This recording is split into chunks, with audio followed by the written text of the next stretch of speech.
नमस्ते नमस्कार, क्या हाल चाल, कैसे हैं आप सब लोग। एक बार सभी प्यारे साथी बताएंगे कैसे हैं। उम्मीद है सभी लोग अच्छे होंगे, स्वस्थ जिंदाबाद और जबरदस्त होंगे। पढ़ाई भी आपकी बढ़िया तरीके से चल रही होगी। प्यारे साथियों, एक बार आप लोग सभी बताएंगे क्लासेस आपकी बेहतर तरीके से चल रही हैं, आप लोग बढ़िया तरीके से याद कर पा रहे हैं, डेली के डेली आप क्लास ले रहे हैं या नहीं ले रहे हैं।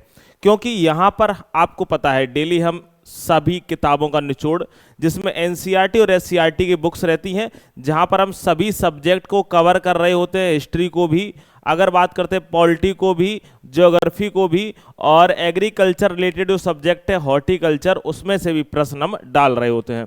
प्रश्न कैसे रहते हैं? प्रीवियस ईयर रहते हैं और संभावित प्रश्न भी रहते हैं। तो एक बात याद रखना, अगर आपने बढ़िया तरीके से भैया इस क्लास को ले लिया ना, तो फिर आपको किसी भी चीज की टेंशन नहीं है। ठीक है, आपका एग्जाम में एक बहुत अच्छा स्कोर साबित होगा। यह चीज आप खुद करके एक बार देख लेना। चलिए तो शुरुआत करते हैं आज के प्रश्नों की। प्रश्न बहुत बेहतर रहने वाले हैं।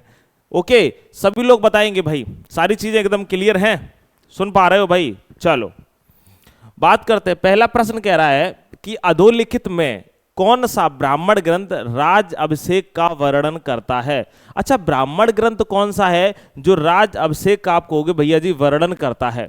ए है कौशिकी ब्राह्मण, बी है ऐत्रेय ब्राह्मण, सी है शतपथ ब्राह्मण और डी है पंचविश। तो आप कहोगे भैया जी किसका कह रहा है?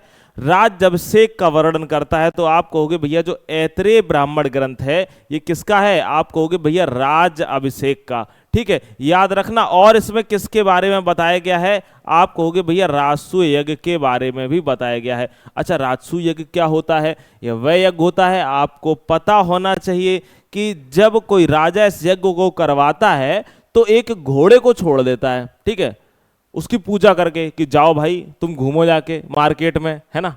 और वह घोड़ा जिस भी कबीले, जिस भी गांव या जिस भी राज्य से निकल जाए, ठीक है, तो वो राज उसी राजा का हो जाता है जिसका वह घोड़ा होता है। लेकिन अगर वो राजा राज ना देना चाहे, जिसके यहाँ घोड़ा घुस गया है, तो फिर उसे युद्ध करना पड़ता है। ठीक है, याद रखना कौन सा? राजसूय यज्ञ, है ना, याद रखना। और अगर हम बात करें इसका संबंध किससे है, आप कहोगे इसका संबंध ऋग्वेद से है। किससे है? आप कहेंगे भैया जो उसका संबंध है वह किससे है मेरे भैया? आप कहोगे ऋग्वेद से। अच्छा, अगर हम बात करें शतपथ ब्राह्मण ग्रंथ का संबंध किससे है, शतपथ का, तो आप कहोगे भैया शतपथ ब्राह्मण ग्रंथ का संबंध जो है वह यजुर्वेद से है। किससे है मेरे भाई? ये भी नोट कर लेना। आप कहोगे भैया वह यजुर्वेद से है। और इसमें किसका विवरण दिया जाता है? आप कहोगे इसमें यज्ञों का विवरण दिया जाता है। किसका है? आप कहोगे यज्ञों का विवरण दिया गया है। ठीक है, कि कौन कौन से यज्ञ होंगे, यज्ञों का विवरण दिया गया है। अच्छा, अगर हम बात करते हैं पंचविश ब्राह्मण ग्रंथ किसका है? आप कहोगे भैया ये तो छोटी सी बात है। किसका है? सामवेद का है। ठीक है, याद रख लेना। किससे संबंधित है? आप कहोगे गायन से संबंधित है। अच्छा, सामवेद का उपवेद क्या है? उपवेद भी बहुत पूछता है। आप कहोगे इसका उपवेद है गंधर्व वेद। क्या है मेरे भाई? आप कहोगे भैया गंधर्व वेद है। करेक्ट आंसर हमारा बी वाला जो है ना वो एकदम सही हो जाएगा। ठीक है, चलिए आगे बढ़ जाएं, अगले प्रश्न की तरफ बढ़ते हैं। और आप सभी लोग ना अंत में स्कोर जरूर बताया करो, स्कोर नहीं बताते हो, है ना। कमेंट आज तो पढ़ ही नहीं पाएंगे, सीधी सी बात है। चलो कोई बात नहीं भाई, कुछ समस्या है, मोबाइल हमारा टूट गया है। बताओ भाई, आप ऐसा नहीं है कि आप लोगों को कहो कि कभी होगा नहीं, हो जाएगा। फिर निम्नलिखित में से कौन सा वेद आंशिक रूप से गद्य में है? बताइए कौन सा वेद है? कह रहा है which of the following Vedas in partly in pros. कौन सा वेद आंशिक रूप से गद्य में है? ऋग्वेदा है, यजुर्वेदा है, सामवेदा है या फिर अथर्ववेद है? आप कहोगे भैया कौन सा है? हम कहेंगे यजुर्वेद है।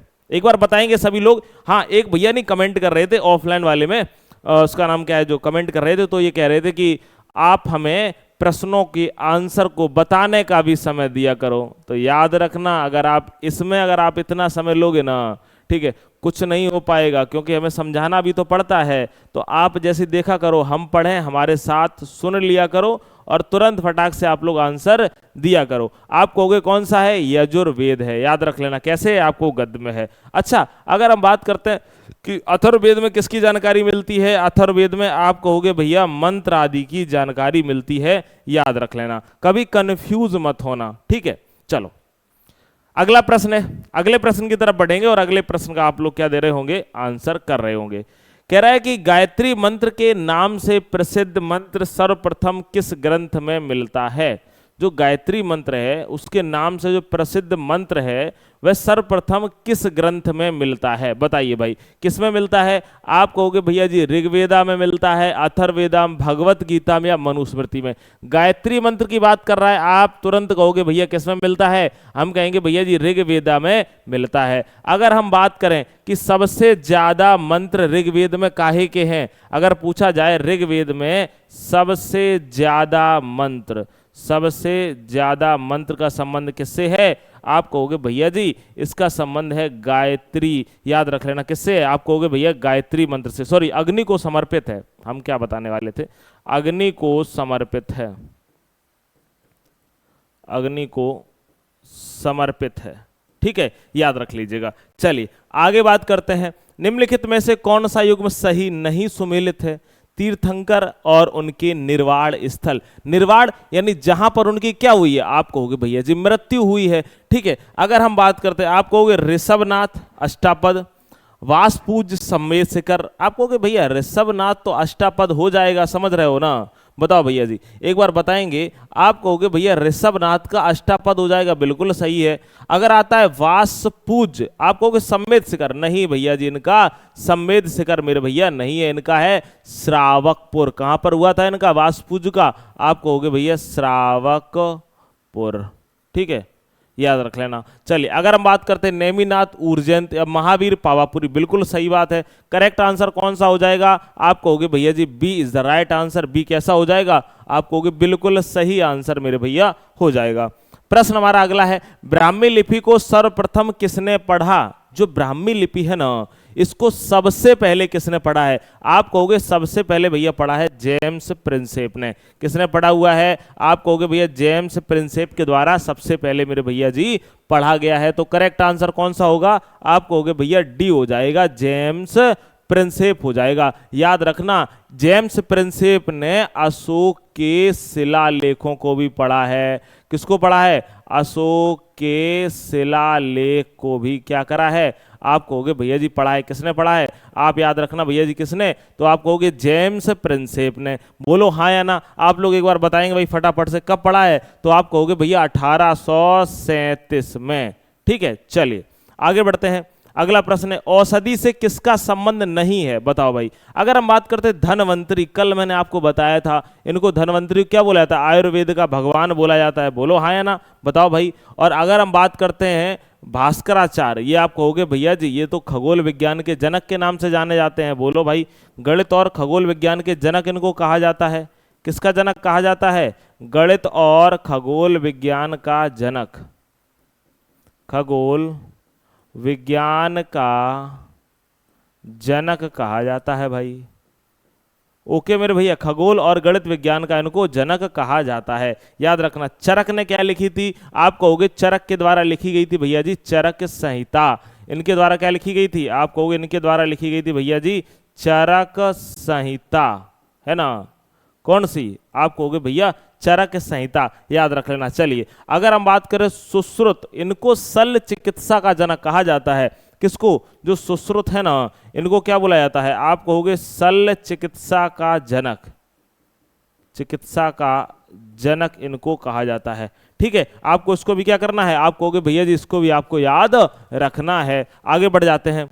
अगला कह रहा है, तुर्क के चहलगानी कौन थे? तुर्क के चहलगानी दिल्ली सल्तनत का वास्तविक संस्थापक इल्तुतमिश ने 40 सरदारों का गठन किया और उसका नाम रखा मेरे भाई तुर्क के चहलगानी। भूलना नहीं है बिल्कुल। सुल्तानों के अंगरक्षक थे, 40 तुर्क अमीरों का समूह था। आप कहोगे बिल्कुल सही बात है, याद रख लेना। लेकिन इल्तुतमिश को ये नहीं पता था कि जो हम कर रहे हैं ना, ये हमारे लड़का बच्चों पे बहुत गलत इम्पैक्ट डालेगा। लड़का बच्चों से कहने का मतलब अगर हम आपसे कहें तो आगे चल के ये बड़ा परेशानी करेगा, इनको ये नहीं पता था। लेकिन खैर कोई बात नहीं, अब जो उन्होंने किया है ठीक है वो तो उनको भरना ही पड़ेगा। याद रखना भाई बी, याद रखना रजिया सुल्तान की जो मृत्यु हुई थी वो तुर्क के चहलगानी की वजह से ही हुई थी। इन्हीं 40 सरदारों ने, याद रखना, 1240 में इल्तुतमिश की लड़की रजिया की कैथल में हत्या करवा दी थी। ठीक है, याद रखिएगा। चलिए आगे बढ़ते हैं। कह रहा है कि किस वंश के सुल्तानों ने सबसे अधिक समय तक देश में राज्य किया है? बताइए भाई, खिलजी वंश, लोदी वंश, दास वंश या तुगलक वंश? आप कहोगे अगर बात आती खिलजी वंश, ज्यादा दिन तक शासन नहीं था। किसका था?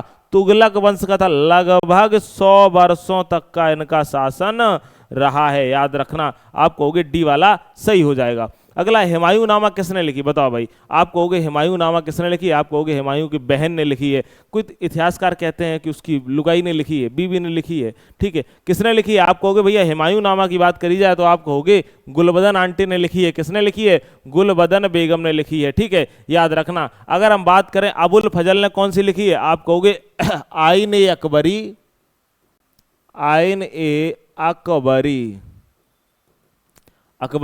और कौन सी? आप कहोगे भैया अकबरनामा।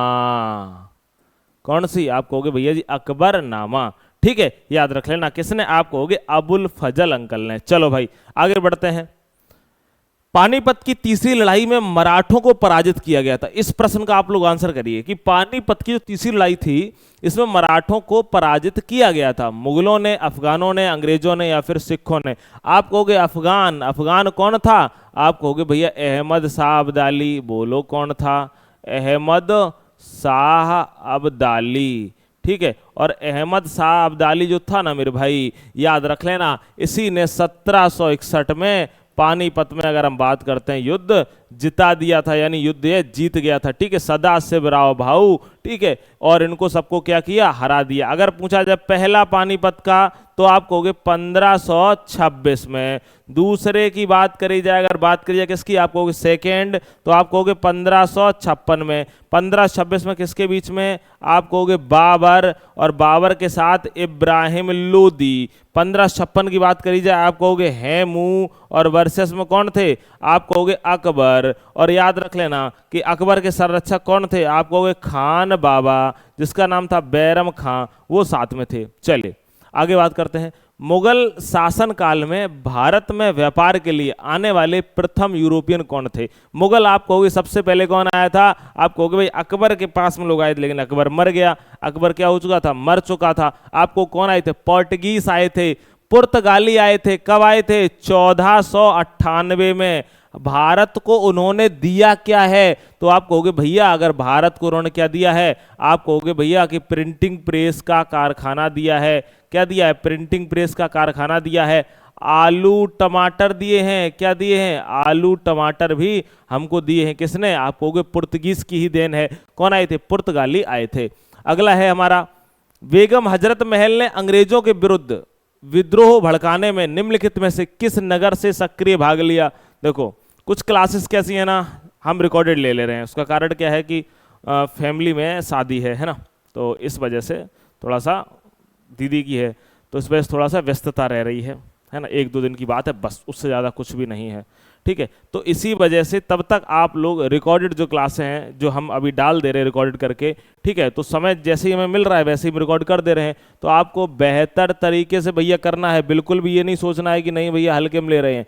बेगम हजरत महल ने अंग्रेजों के विरुद्ध विद्रोह भड़काने में किस नगर से सक्रिय भाग लिया? आप कहोगे भैया बेगम हजरत महल ने। कहां से? आप कहोगे भैया लखनऊ से। कहां से? लखनऊ से। और इसी को क्या जानते थे? आप कहोगे महक परी कहा जाता था, बहुत महकती थी इसीलिए महक परी कहते थे। फैजाबाद से आप कहोगे लियाकत अंकल थे, सॉरी इलाहाबाद से आप कहोगे भैया कौन थे? लियाकत अंकल थे। कौन थे? लियाकत थे। कानपुर से कौन थे? आप कहोगे नाना साहेब और तात्या टोपे। कौन? नाना साहेब और तात्या टोपे। ठीक है, चलिए आगे बढ़ते हैं। बताइए, मेरे शरीर पर किया गया लाठी का एक एक प्रहार ब्रिटिश साम्राज्य के कफन की कील सिद्ध होगा। यह कथन किसका है? तो आप कहोगे भैया जी ये कथन किसका है, तो आप देखते ही लगा दोगे लाला लाजपत राय का। समय है 1928। और जब क्या भारत आया था, आप कहोगे साइमन कमीशन भारत आया था। क्या आया था भाई, साइमन कमीशन भारत आया था। ठीक है, चलिए आगे बात करते हैं।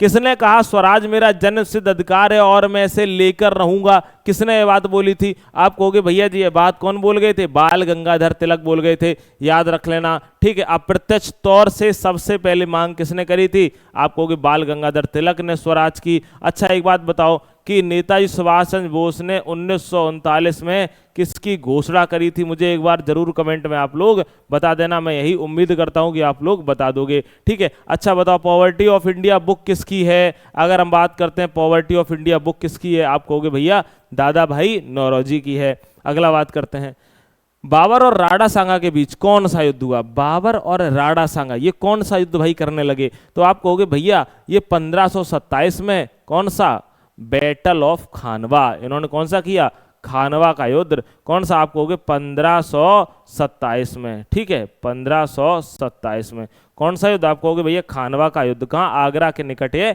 लड़ा गया था। ठीक है, याद रख लेना आगरा के निकट ये लड़ा गया था।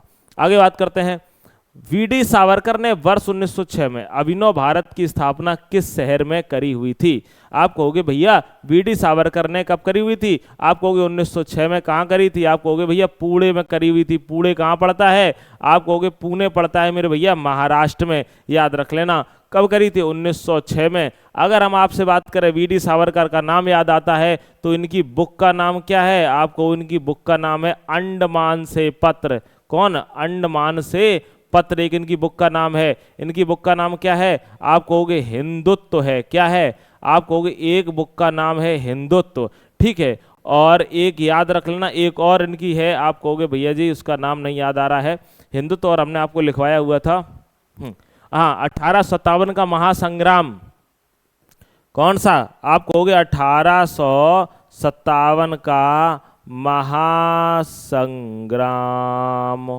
ओके मेरे भाई, चलो बहुत बढ़िया। अगला बात करते हैं, आइए, बरमूडा त्रिभुज कहां अवस्थित है, उत्तरी अटलांटिक महासागर में, दक्षिणी अटलांटिक महासागर में, उत्तरी प्रशांत महासागर में या दक्षिणी प्रशांत महासागर में। कह रहा है कौन सा, आप कहोगे भैया बरमूडा ट्रायंगल कहां पर अवस्थित है, तो आप कहोगे उत्तरी अटलांटिक महासागर में। यहां पर बड़े बड़े जहाज, बड़े बड़े अगर हम बात करते हैं भाई शिप, ये सब ऊपर से जहाज है ना वो भी इसमें फंस जाते हैं, नीचे जो शिप है ना वो भी इसमें क्या होते हैं, फंस जाते हैं और खत्म हो जाते हैं, पता भी नहीं लगता है कि कहां चले गए। ठीक है, याद रख लेना। इसका आकार कैसा है, आप कहोगे भैया इसका आकार ऐसा है त्रिकोणीय। कैसा है, आप कहोगे इसका आकार भैया त्रिकोणीय है। ठीक है, याद रखना। अगला है, अधिकतम लवणता कहां पाई जाती है, श्याम सागर में, अरे नहीं, चीन सागर में, मृत सागर में या फिर भूमध्य सागर में। आप कहोगे अगर अधिकतम लवणता की बात आती, ज्यादा से ज्यादा लवणता कहां पाई जाती है, आप कहोगे डेड सी में। कहां पर पाई जाती है, डेड सी में मेरे भैया जी पाई जाती है। ठीक है, याद रख लेना। अगर हम बात करें कि समुद्र का जो सबसे निचला हिस्सा है वह कौन सा है, आप कहोगे भैया डेड सी ही है। चलो आगे बढ़ जाते हैं। अगला है, निम्नलिखित में से कौन सा सागर 3 महाद्वीपों से घिरा हुआ है, बताइए, लाल सागर, अरब सागर, बेरिंग सागर या फिर अगर हम बात करते हैं भूमध्य सागर, बताइए। तो आप कहोगे भैया कौन सा सागर जो 3 महाद्वीपों से घिरा है, आप कहोगे भैया भूमध्य सागर है। याद रख लेना कौन सा है, आप कहोगे भूमध्य सागर है। और इसी को कौन जोड़ती है, आप कहोगे जिब्राल्टर जल संधि भी जोड़ती है, याद रखना। ठीक है, अटलांटिक से जोड़ती है, याद रख लेना इसको, अटलांटिक से कौन सी, आप कहोगे जिब्राल्टर। कौन सी, जिब्राल्टर जल संधि जोड़ती है। ठीक है, कौन सी जोड़ती है, आप कहोगे भैया जिब्राल्टर जल संधि है ना, ये जोड़ने का काम करती है। और इसी को क्या कहा जाता है, प्राचीन सभ्यता का पालना के नाम से भी जानते हैं। किसके नाम से जानते हैं भाई, आप कहोगे प्राचीन सभ्यता का पालना, ये भी याद रखना, प्राचीन सभ्यता का पालना के नाम से भी जाना जाता है। करेक्ट आंसर हमारा कौन सा हो जाएगा, आप कहोगे डी वाला बिल्कुल सही हो जाएगा।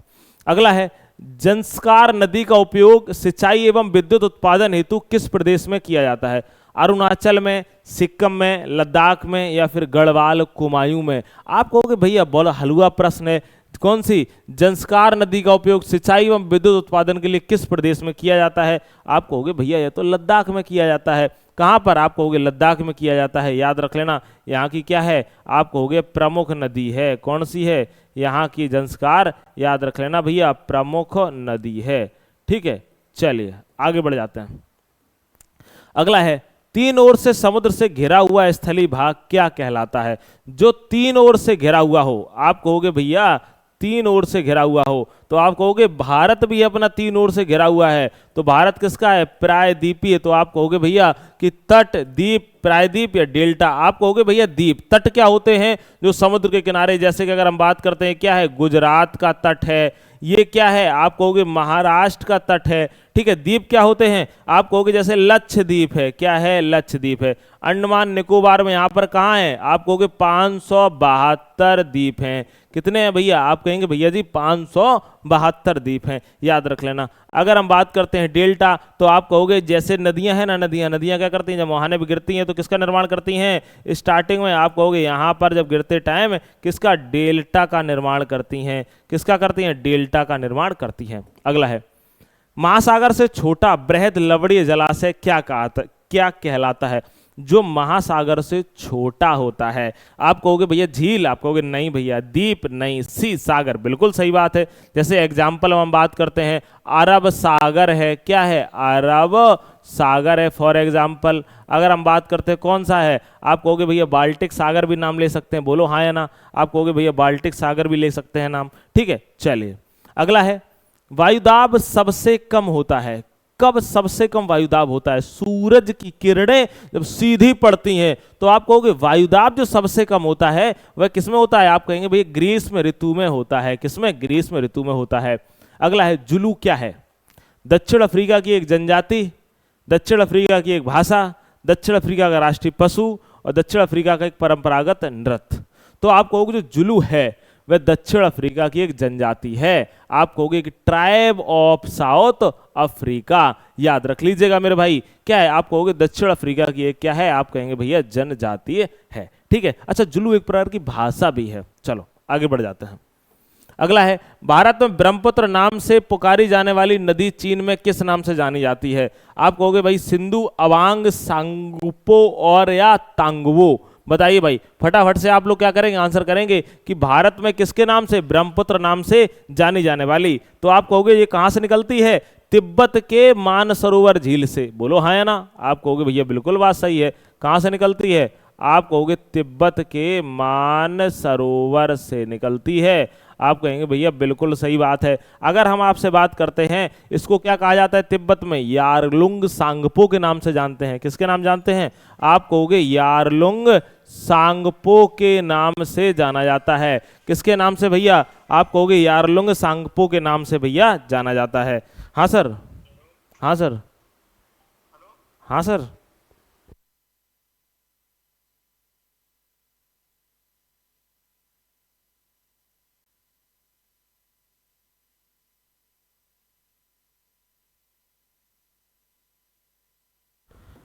ठीक है, चलिए भाई, बहुत बड़ी आवाज आ रही है, बहुत अच्छी बात है ना। अगर हम बात करें असम में, आप कहोगे ब्रह्मपुत्र है ना। बांग्लादेश में क्या कहा जाता है? जमुना। तो आप क्या कहोगे भाई? भारत में ब्रह्मपुत्र नाम से जाने वाली चीन में आप कहोगे भाई सांगपो के नाम से जानी जाती है। आप कहोगे बिल्कुल भैया बात सही है, सी वाला सही हो जाएगा। अगला बात करते हैं, भारत में प्रथम सूती कपड़ा मिल स्थापित की गई।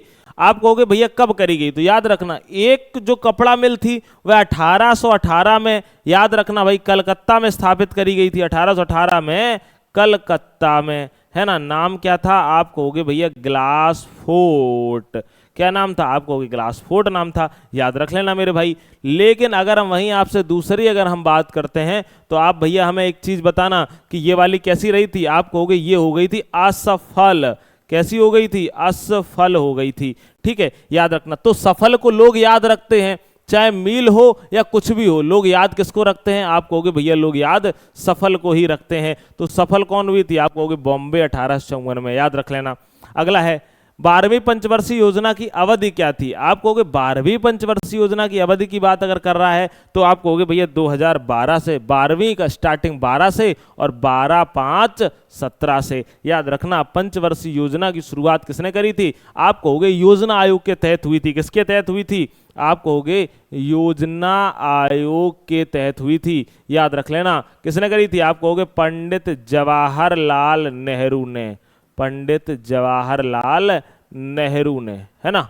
चलो भाई, बहुत बढ़िया, आगे बात करते हैं। अगला है विश्रामपुर खनन के लिए किसके लिए प्रसिद्ध है? इसको आप लोगों को हम किस में दे रहे हैं? आप कहोगे होमवर्क में दे रहे हैं, और यह प्रश्न हम करवा चुके थे, रिपीटेड है। अगला है, अगर हम बात करते हैं आपसे, अगर आप यहां तक पहुंच चुके हो, तैयारी को और बेहतर करना चाहते हो, आपने सोच रहे हो ना कि एक अच्छा स्कोर हो जाए और हमें समय भी कम लगे, तो हमने ऐप पर वनडे एग्जाम स्टडी, इसी ऐप जो है ना, इसी के एप्लीकेशन पर हमने, आप कमेंट में देखना आपको पिन मिल जाएगा, है ना, और उस पर हमने संपूर्ण एससीईआरटी और एनसीईआरटी का निचोड़ बना के बुक डाल दी है। आप जब जाओगे ना पेड कोर्स वाले में, तो आपको पहले ऑप्शन में, और सबसे अच्छी बात पता है क्या है? एक जियो के रिचार्ज के पैसा से कम भी 149 में, मात्र 149 में पूरी बुक डाल दी है। तुमने अगर पढ़ ली ना तो तुम याद रखना एसएसटी को धुआं धुआं कर दोगे। ठीक है, एक बार आप जाइए और आप तुरंत लीजिए, क्योंकि जो जितने लोगों ने खरीदा है, जितने लोगों ने इसको पे करके खरीदा है, वो सारे के सारे कहते भैया डन है। तो उन्होंने खुद पर्सनली मैसेज करे हैं, कह रहे भैया वन लाइनर भी लिखा है, हर तरीके से आपकी पूरी हेल्प करी गई है, आप बस बेहतर तरीके से पढ़ो और आपका काम हो जाएगा। और हाँ, जबरदस्ती नहीं है, ठीक है, और लोगों के तरीके से बेचने वाला मेरा कोई भी काम नहीं है। अगर आपको लगे तो आप खरीदना, नहीं लगे मत खरीदना, मात्र 149 में कुछ भी नहीं बिगड़ जाएगा। ठीक है, चलिए अगला है, भारत में सर्वाधिक कोयला भंडार किस राज्य में पाए जाते हैं? आप कहोगे भैया झारखंड, और झारखंड के कहां पर? आप कहोगे भैया धनबाद में। कहां पर? धनबाद में। याद रखना, कहां पर? आप कहोगे झारखंड। अगला बात करते हैं, ओजोन दिवस किस तिथि को मनाया जाता है? आप कहोगे ओजोन दिवस, आप कहोगे भैया 16 सितंबर को ओजोन दिवस मनाया जाता है। करेक्ट आंसर हमारा कौन सा हो जाएगा? आप कहोगे भैया B is the right answer, B हमारा बिल्कुल करेक्ट आंसर हो जाएगा। ठीक है, तो आज के प्रश्न थे 30। एक बार मुझे फटाफट से कमेंट बता दो कि आपका स्कोर क्या रहा है। स्कोर की अगर बात करी जाए तो मुझे आप अपना स्कोर जरूर बता दें, मैं आपसे यही उम्मीद करता हूं। बताइए भाई, मुलाकात हम आपसे अगली क्लास में करेंगे। अपना ख्याल रखो, स्वस्थ रहो, मस्त रहो, नमस्कार।